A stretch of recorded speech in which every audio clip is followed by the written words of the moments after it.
छाना के लगोरी के पायली आई राम ठीक लगे। अरे ई का हो रउआ तो बोली मत हमरा से। तो अरे तुम मुंह कालत कहले बाड़ू। रउआ बात मत करी हमरा से, कोनो मतलब बा हमरा से?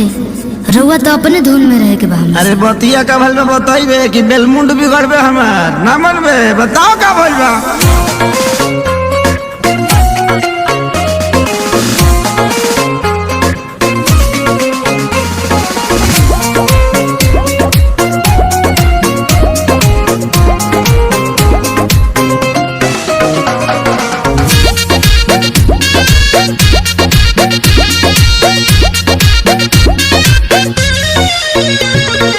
भुलाइल बाकी झुमकाए रानी, बोलत ना बाड़ू का बा परेशानी। हटियो ना। अरे बोला का बात बा?